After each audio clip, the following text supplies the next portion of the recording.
Hi, everyone. This is Dr. Kim Duramo from the American Institute of Mind-Body Medicine. I'm so excited to connect on today's MindBody TV. Today is about healing family patterns. A lot of people will have either health problems that are like exactly what my mother had, or anxiety, stress, situations in their life that are kind of the same things, like lack. I never have enough money, and this is the pattern that was in my family.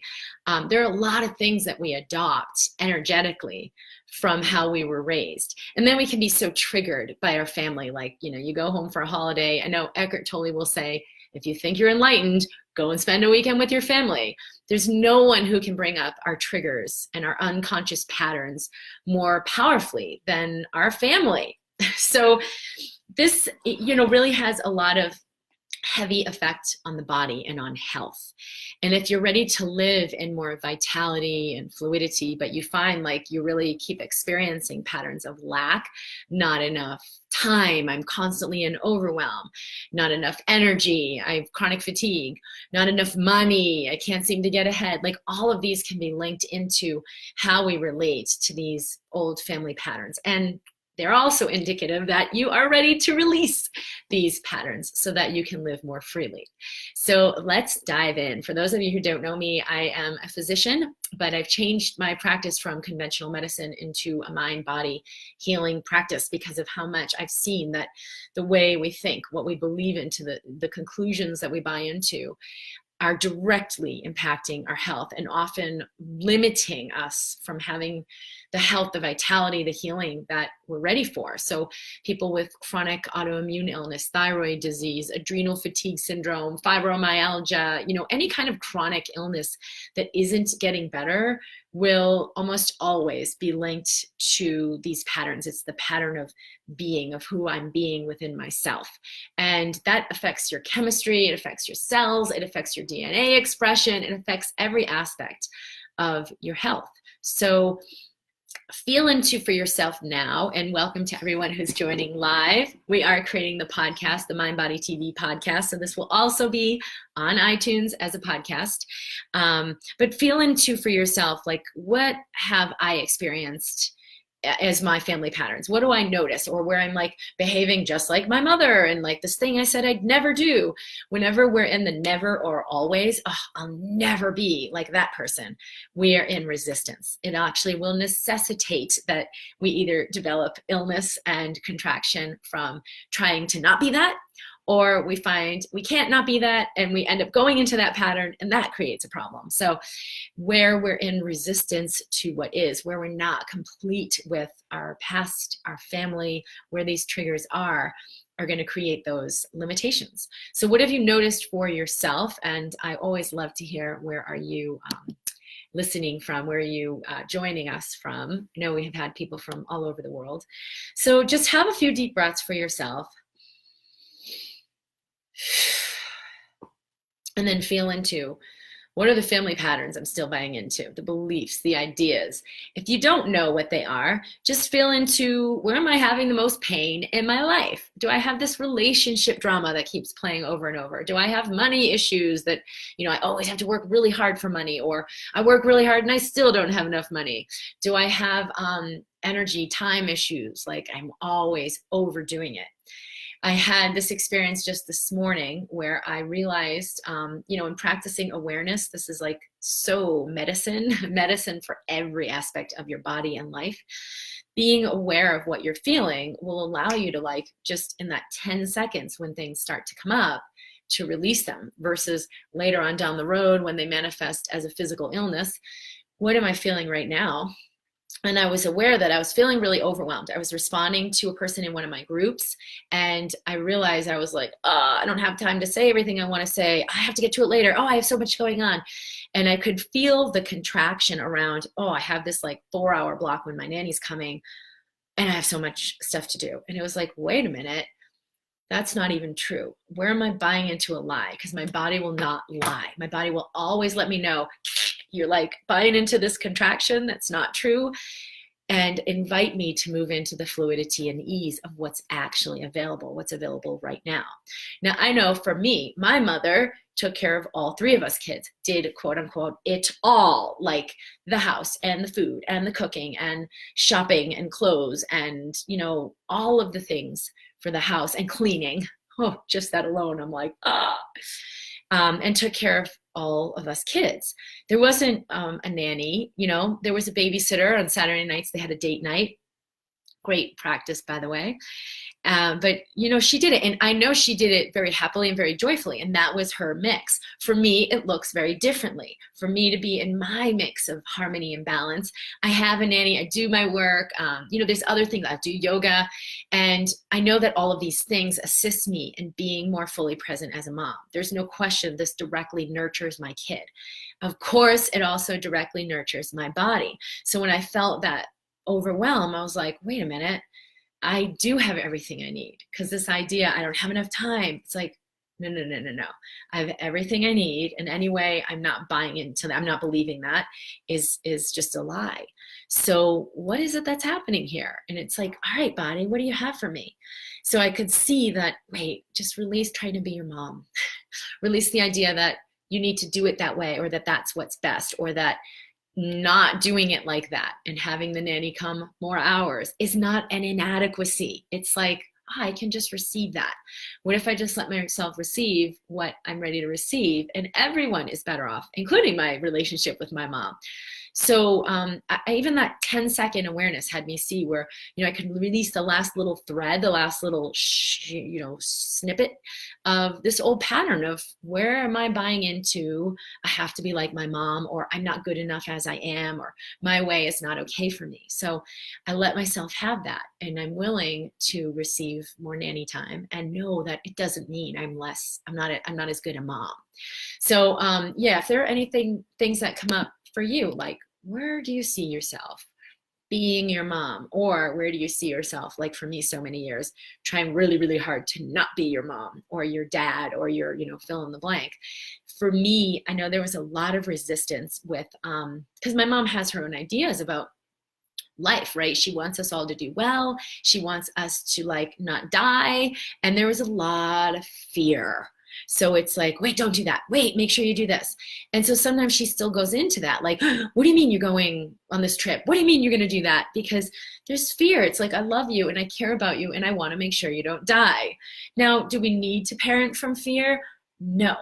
But that's where things are, right? Like where things were maybe when I was a kid, like there was a lot of overwhelm for her. And I can totally understand why.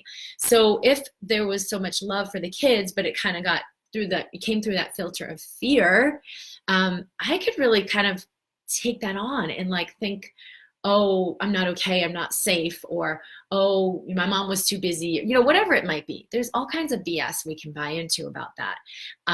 But the truth of the experience is we can parent from love.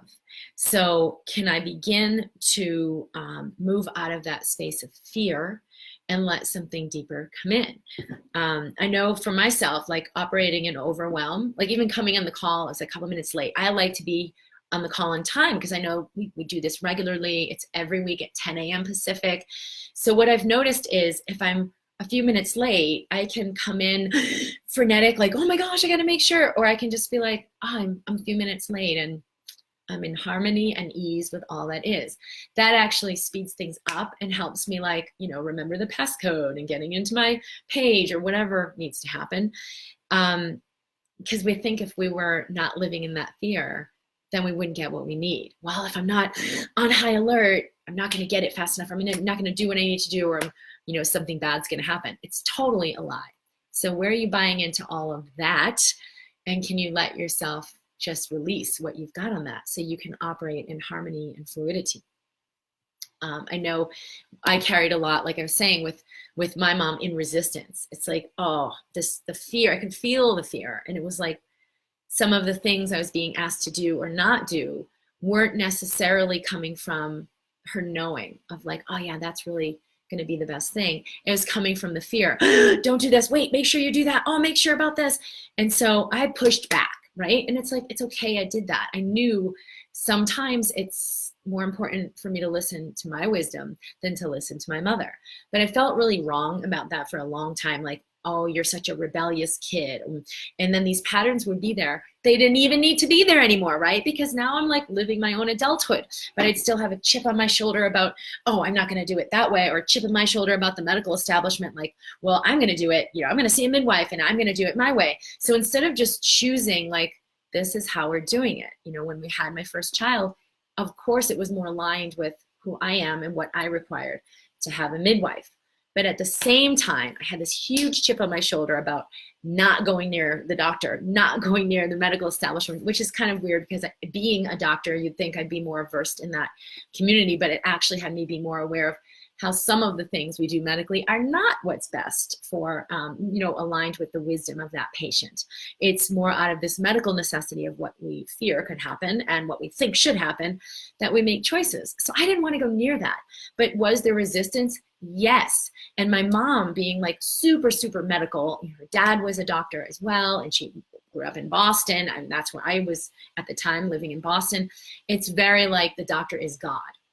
So it was a huge pushback. What did that create for me in my body? Not a lot of resilience, right? So it created more rigidity and tension. That not only blocks you from feeling your wisdom and your guidance into like opening to receive all of the resources available to you, medical and non-medical, but it creates physical resistance. It can create limitation. Like I went into labor and required a C-section. Was this chip on my shoulder I had part of what created that? I don't know, but I know it definitely invited me to release my ideas and my rigidity so that I can receive that surgery in grace and ease and not have the, oh my gosh, I got to put a bubble around myself because I'm going into the hospital now and there's all these toxic energies there. I know a lot of people have found that who are energy sensitive. I didn't need to do that. I just let myself receive all of it in grace and ease. And I had a really, really wonderful outcome. My little daughter was born. She was healthy. I was healthy. I recovered very, very well. So I know that being out of that resistant pattern was really what life was inviting me into through that experience of being pregnant, delivering my child, and then raising my child. So look for yourself of like, where are the places where I've held resistance? Where are the places where I've held rigidity around what I think or how it should be or what I fear and, how I think it shouldn't be? And I'm going to just go on to look at the comments because they're not popping up. Hold on a second here. See video, no. All right, hang on 2 seconds. So definitely share what it is, or just feel into your body. You don't even have to know. You don't even have to be consciously aware. I don't know what my family patterns are. Just feel into your body. Feel into your awareness right now. How are you feeling in this 10 seconds? I was just on Thyroid Nation Radio, which was really a cool show. But they're assisting people who have thyroid disease and learning new ways to look at their body, learning new ways to approach their healing.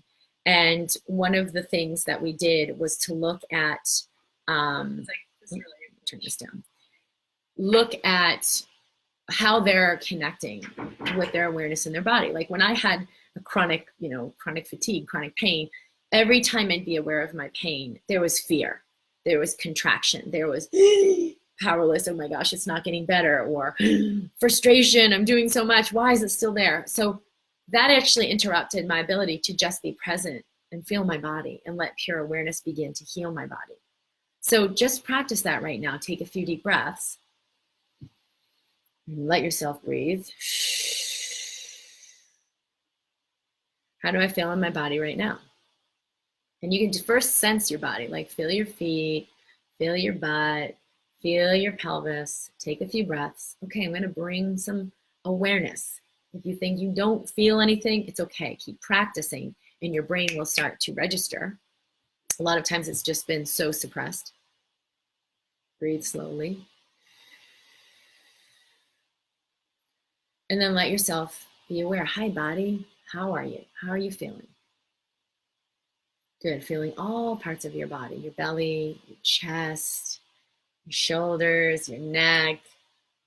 And you can even touch your body just to let yourself kind of like bring the awareness, bring the sensation into your body. Like, here I am. And, God forbid you touch yourself in your pelvic area, right? So for those of you who are like, I can't feel anything in my pelvis, put your hand right on your crotch or right over the area below your belly button. And just tell your body, it's okay for me to feel what's happening here. It's okay for me to feel this area of my body. That's a big family pattern we can learn, is like the wrongness about sexuality, the wrongness about, we sometimes think it's more spiritual to like not be physical, but you are physical. And so owning that and participating in that will certainly contribute to your health. So take a deep breath. It's okay for me to feel what's here. And then let it go. And then start to register. What am I carrying? Resistance to my family, incompletions with my family, resentment about my family, resentment about my past. And just tell your body, it's okay to release any of this that we're ready to release. It's okay. Is there anything relative to my family, relative to resisting my family or allegiance to my family? Like, I can't say anything bad about my family. I have to honor my family. And then we inadvertently become just like them and think just like them. And okay, I'm going to be a good girl and do what you tell me to do. I'm going to be a good girl and do what you think I should be and be what you think I should be. And we don't realize, like, we're not even letting ourselves connect with who we are, because we're in this pattern of, okay, that's who you want me to be, that's who I'll be. So anywhere you're in resistance to or allegiance to the family and what they required of you, just take a deep breath and tell your body, it's okay for us to release this now. It's okay for us to release anything and everything that we're holding in resistance to our family or in allegiance to our family or known and unknown that's blocking us from really fully sourcing the truth of who I am and connecting with and knowing the truth of who I am. Okay, so the comments we've taken on our family beliefs. If you're not consciously aware of your pattern or reaction, but feel the tension, what would you recommend? Yeah, this is great. That's exactly what I did this morning. I just felt the overwhelm and I was like, I have no idea why I feel overwhelmed. And I was like, okay, this is how I feel. I take a deep breath in, I take a deep breath out. I lean into that sensation. I'm willing to feel, like, what am I actually feeling? And then the awareness might come in or not. It doesn't matter. The energy is releasing. For me, the awareness came in like, oh, I don't have enough time. And it's like, wait a minute, I have time. What is that about? And I realized, like, oh, I'm totally compacting my time into these little pockets when I get things taken care of and I have the nanny. Why am I condensing that? Oh, it's this idea, like, I don't want to have too much at any time because that's too indulgent, or I don't want to have too much at any time because I really should do this on my own, meaning like take care of my infant. I also had this idea, oh, I don't want to miss out on it, so I better not, I better not take on, too much help. And it's like, wait a minute, none of that's really serving me, and none of those things are true. I'm totally not missing out. I am fully present to my little infant because I'm nurturing myself, because I'm getting that extra hour a day or 3 hours a week of care time so that I have what I need.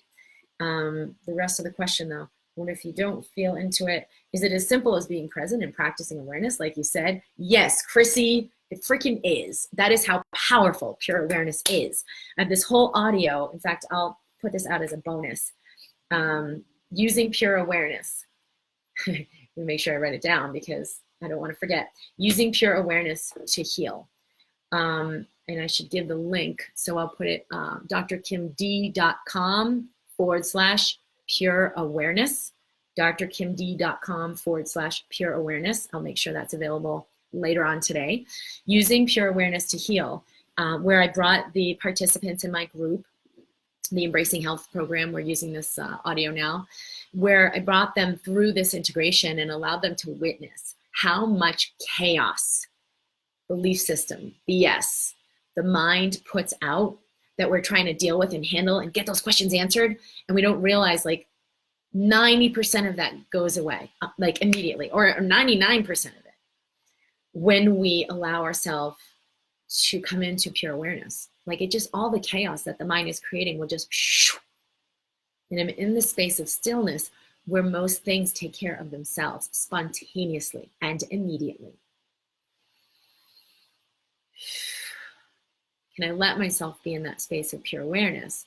Or am I trying so hard to avoid my fear that I'm running, gotta do, and I can't just let that clarity come in? We think stillness means stopping. We think stillness means stagnation. And so, no, I'm not gonna be still. I gotta keep going. And so we don't let ourselves go into pure awareness. We're like dealing with all the stuff that the mind is splattering on the canvas, thinking that that's the problem. So yes, it will. And if you want to get that download, drkimd.com/pure awareness, I'll have that there so that you have that as a resource.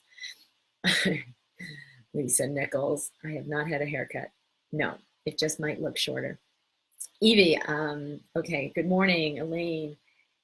Gail says, do you think the medical profession is money-based first? Well, this is a whole different topic. When medicine became more of a business instead of purely a service, meaning doctors, instead of like, hey, here, I'm going to provide you this service and you can pay me in money, you can pay me in chickens, you can pay me later, running it as, this is my own business, and then it became institutionalized. Yes, of course, it did turn into a business, which businesses are founded on making money. So there's been a huge change, and that's really kind of disrupted the patient-doctor communication. There's a way that's all coming back into a new balance where doctors are reclaiming medicine and beginning to say, hey, wait a minute, I'm not going to let you tell me how to practice anymore. I know what will serve my patients. I know what it is I want to do. So how can I find a way to do that instead of, I know what I want to do, but I can't do that. I have to do it this way. And so here I am in this, being a puppet for the medical institution. That is changing as more and more doctors awakening. And in fact, the program that I created called Be the Medicine, we will be doing another group starting in September, is specifically for that, assisting doctors or practitioners or massage therapists or any practitioner who's in health and wellness in this awakening, to begin to listen from the heart to, what would this look like? What would this service look like? What am I really here to serve? And how that feeds and fuels me and like assists humanity in this specific way. So we will be going into that. If you're not subscribed at drkimd.com, definitely subscribe if you're interested in that, because I'll send some emails to invite people to that when we're ready to go. Jennifer says, so much resistance. And that's a lot when we tune in and we're willing to feel all the way down to our pelvis. We might feel a lot of pain. We might feel shame or grief. Be willing to feel it. Be willing to breathe and let it present itself to you, because that is the energy moving. That is the energy that's been suppressed, clearing. But yeah, she says, largely due to lack of boundaries on my mother's part, but now that I'm more aligned with my true self, I can set boundaries and stand securely in myself. So all the ways we've blamed them and like put the power outside ourselves, like, oh, it's because my mother does this, or it's because my father did that. And like, we're powerless, right? You can't go back and change your past. You can't go out and change your mother. Yes, I think we've all tried to do that, right? Because it's like, oh, if only she could be like this, then I could be so much freer. Forget it. Not even worth thinking about that. Can I embrace exactly who and how my mom is right now and let myself be in total peace with that? And what would it require, exactly as my mom is now, for me to be in total peace with that? I know for me, first of all, it allowed me to experience all the awesomeness of my mom. Like, my mom is so awesome that everyone who meets her is like, your mom is so awesome. But then why was I experiencing like this resistance? Well, where am I holding those spaces of like what I've seen, or, oh, I can't believe she said this, or I can't believe she always does this? Where am I resentful?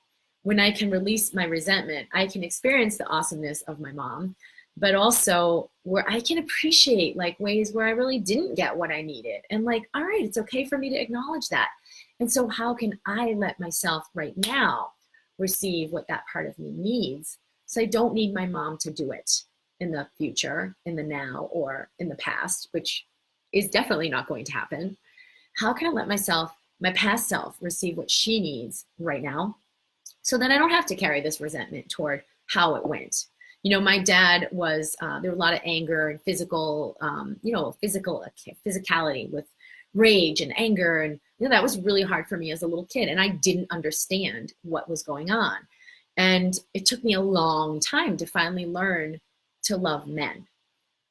it was, I don't know, umpteen relationship gone wrong, and I'm flying out of the country. I'm in the international airport at Boston. Was I in Boston? I was in Atlanta. I was living in Tennessee at the time. I was in the international airport in Atlanta, and my girlfriend called and said, Kim, you can go to Mexico, you can go across the other side of the planet, but until you rectify things with your dad, you're never going to have a relationship that works. And I was like, oh, I hate that she's so right, because I didn't want to call up my dad. I didn't know what to do, but I knew she was right. And it's like, how committed am I to having a loving relationship with men, with a partner, with the guy who was my department chair at the time? I was working at a school, and the guy who was the dean was like so much static there. And I was like, oh my God, I can't stand this person. But I really cared about this person, and knew he really cared about all of the clinicians in the school. But I really felt like so much tension there. And then there'd be this like reactivity, like, why are you saying that to me? And he'd get really upset, and we'd have this altercation in like a staff meeting, like, oh no. So I knew it was impairing my ability to receive him, because he had a lot of similarities to my dad in the way that he was very like more old school. And so that triggered me, right? I was like, all the stuff on my dad would come up. So I couldn't really see this person. I saw my dad. And I realized that day in the airport, yeah, Kim, you could go to Mexico and get on that plane, but you're not going anywhere. So why not call your dad and get your dad off the hook? And I did. I called my dad up on the phone, and I was like, Dad, yeah, hey, how are you? And it's all like light and surfacey, and oh, good to talk to you. What's going on? And I'm like, well, there's a reason I called you, and I have something to say. And he said, all right. And, he was listening. And I said, the truth is, I have been really angry with you for a really long time. And I had to say that because in the conversations, I'd be like this with my arms crossed, or I'd be like, I'm fine. How are you? Like, I thought the anger was getting communicated, but it wasn't, right? Which is totally over his head. Like, oh, I'm okay. Everything's okay. And he just kept it really surfacey. And I think it was almost like, okay, Kim, you're not going to go there. I'm not going to go there. Everyone is a reflection of you. But it was like, let me just call it out. Maybe he'll receive it, maybe not. But the truth is, I'm actually pissed. I've been angry with you for a long time. And he said, oh, okay. And I said, a lot of things that happened when I was younger, I really haven't been okay with. But the reality is, I haven't had great relationships with men. And I know it's because I'm holding this.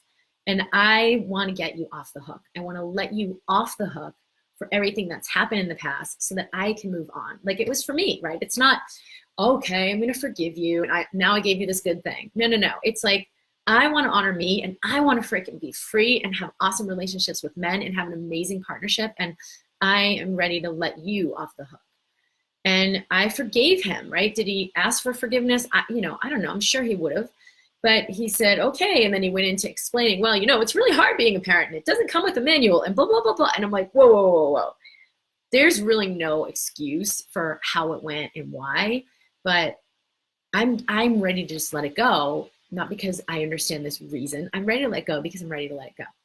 And so he said, thanks, and appreciated that, and just received it. And it was like, all right, I love you. Got off the phone, goodbye. And then when I flew to Mexico, I could just let that be an expression of the freedom that I had embraced, not a seeking for greater freedom, right? Because it's like, okay, now I finally feel good. Let me swim in the ocean. Oh, but I have to go back home. No, it's like, no more. I'm going to embody this freedom and create it.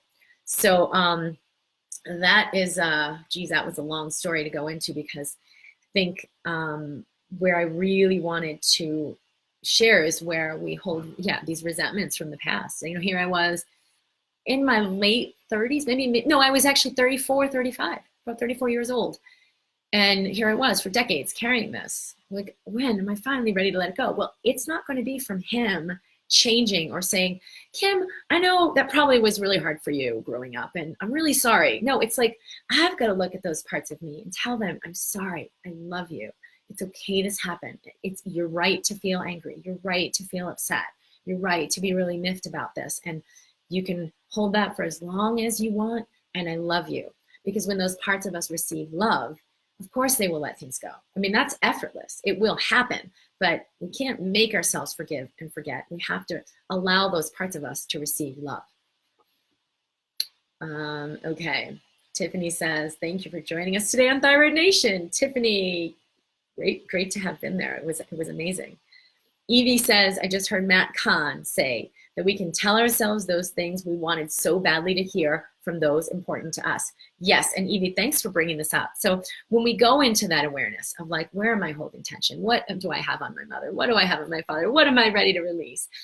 And then just breathe through that, lean into that, either you hear a fluttering, or you feel tension or pressure, like you might feel something physical, or you might just have some awareness of like, there's something I'm holding somewhere. I know it comes up in my life.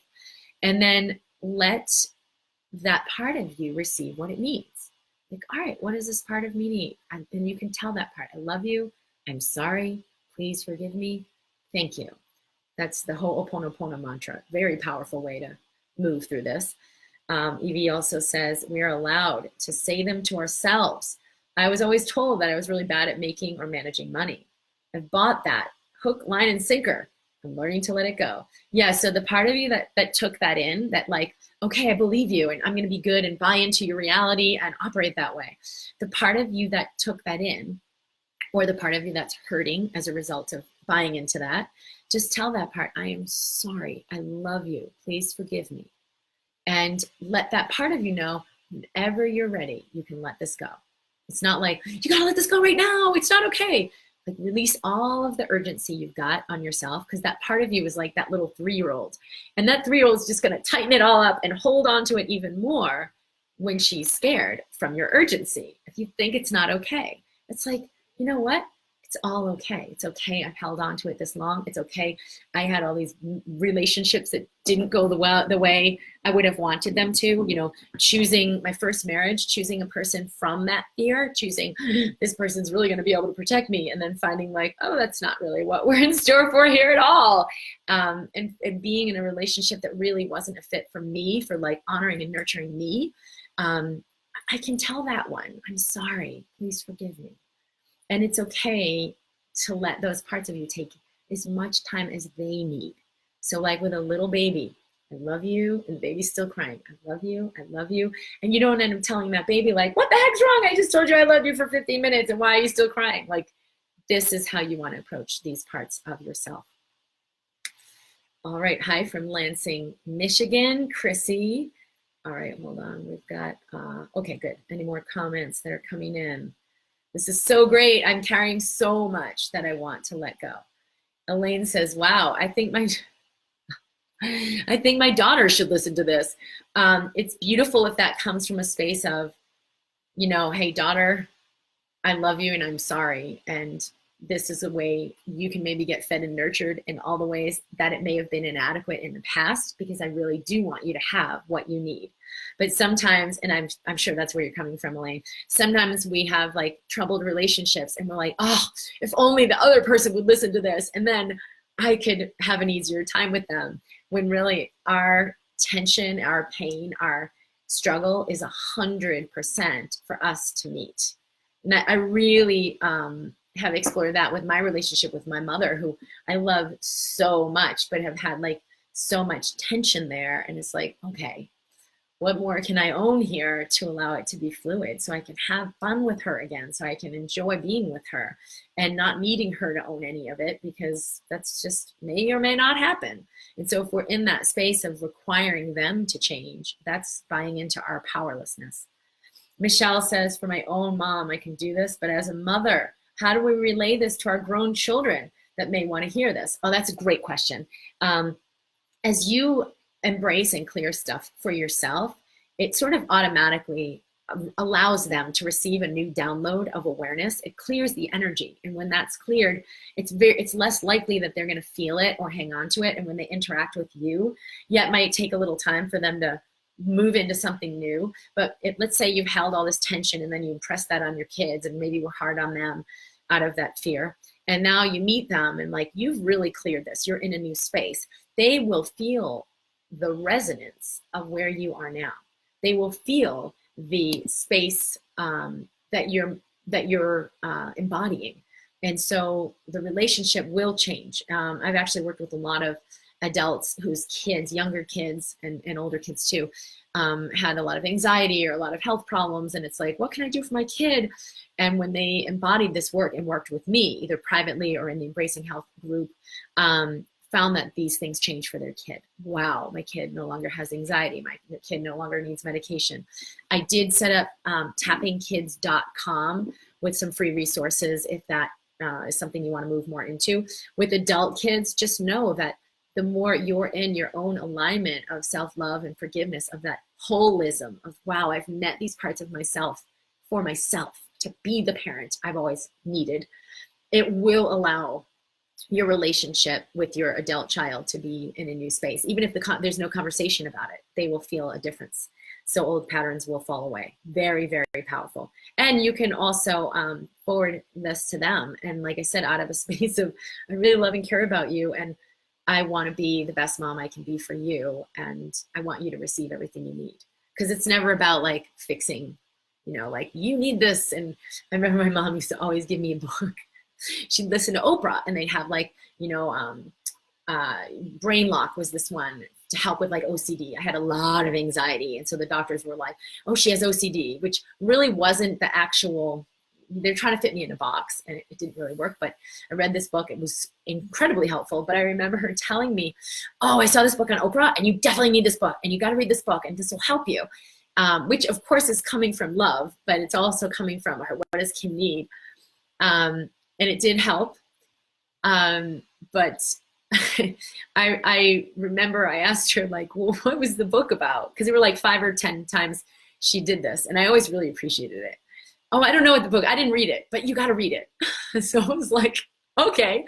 So yeah, it can be really helpful when we embody the work ourselves, that it allows an opening for our kids. I'm not in any way saying I wish my mom read all those books. I immensely appreciate it. She sent me one from Ilyana Van Zandt. I don't know if I'm botching her name up because I know she's way more famous now. This was really early on in her career. And that book was so powerful for me and it came through my mom. So yes, it could be a really great resource to share with them some of this video. Jean says, it's absolutely true that when we release and clear, that our adult children feel that new resonance and we have lighter relationships. Yeah, I think Jean's experienced a lot of that in this work. Elaine says, this was so timely for me. Thank you. Evie, as I've gotten so much more clarity about the things my parents did or didn't do that have been hurtful or harmful, I've been calling my own adult children and apologizing for my shortcomings. It's been creating an amazing energy between us. Such amazing timing, as I just found out that my son and daughter-in-law are pregnant. So excited about becoming a grandmother to share this wisdom with my grandchildren. This is really beautiful. It can open up so much when we're willing to own like what maybe someone else saw as an inadequacy and say, yeah, well, that I could have done that better. You don't have to beat yourself up for it, make yourself wrong for it. Like, don't make yourself wrong for it, because that's actually going to contribute to the victim energy you may have been playing out with your kids. Like, your kids don't need more from you, but it's really nice when they get it. And so if you can just, wow, I can see there were some shortcomings on my part and that must have been really hard for you. Just come from compassion. Like, wow, that must have been really hard for you. Not, oh, I was such an inadequate mother and I wasn't good enough and I know you didn't get what you need. And now, like, you're setting it up that your kid has to take care of you because you're so distraught over what you're acknowledging. Don't do that. You're not wrong or bad or less of a parent. You're just ready to awaken beyond where you were then. Like, this might have been 30 years ago. And so, hey, that's where I was functioning from then. But I see that probably was really, really hard for you. And I can see why you've had a hard time. I'm ready to acknowledge this and forgive myself and leave it and be free from it. And I invite you to do the same. But your kid needs to receive what they need before they can leave it, right? Especially if it was something maybe really abusive, like, oh, I'm just going to get over it because you're moving beyond it. It's like, wait, what do I need to receive? Because when I receive, when these parts of me that were hurt receive what I need, the letting go is an absolute. That happens effortlessly. Congratulations on the grandchildren. That is so beautiful. Jennifer says, it's so empowering coming to the point where we know the power resides in us and that we become more aware, and aligned, so many relationships can shift and change and deepen. Even past relationships with someone you're not connected with anymore, or someone who's passed on and is, dead and not in this life anymore, you still have a relationship with them. You're still carrying that energy. So it's worth practicing this with that as well. Heather says, this was amazing. Thank you for sharing this. So I want to acknowledge everyone who's been here live and everyone who's listening to the recording. Thank you so much for joining us in this week's episode of MindBody TV. I can be found at drkimd.com and also on Facebook in the MindBody community. And what else? We have some exciting things coming up. I am writing my second book. I'm going to put it out there because I know I'm completely committed to doing this now. Very excited about it. We have the Embracing Health program is going on now. We will run another round of that. I'm not exactly sure when, but it's been a really beautiful experience for the people participating live. And the practitioner program, Be the Medicine, we'll be starting that up again. I think September is the start. It's very, very powerful for those of you who are ready to really awaken fully within yourselves and through that embodiment assist others, either through, if you're a doctor or a practitioner or a healer, massage therapist, a coach, like fill it in, a wellness and health practitioner who wants to begin operating in this new way through the fluidity of, as I embody my own harmony and ease, so I assist others. So it's effortless, it's a flow, it's not work. So I invite you into that. Be sure you're subscribed at drkimd.com if you'd like to hear more on that program, Be the Medicine, and any of the other stuff we have going on. I will be sure that we're sharing that regularly. Oh, we do still have one spot left for the group retreat. I am not interested in quote unquote filling it necessarily, but if it resonates with you and you know it's a fit, you are invited to join us in Durango at the end of May. These retreats have been very, very powerfully transmutive, life-changing events for everyone who's come to participate in these. And so that's at drkimd.com/retreat. Jennifer says, oh, I want that program. The group programs are unbelievably powerful and really, really enlightening. So I'm very excited to continue to offer that. Chrissy says, I'm refreshed by your attitude of grace and wisdom and beginning to apply how you demonstrate to be in a different resonance and different space. I love how much simpler freedom is than I used to think. Thank you, Dr. Kim. That's beautiful. Thank you. And everyone have a beautiful day. And remember that, yes, as Matt Kahn would say, actually, may I resonate in my highest level of joy and freedom as a contribution to all of humanity. That is our greatest prayer. That is our greatest contribution and the greatest way we can live our lives. So I'll send you with that today. Lots of love, and I'll see you soon.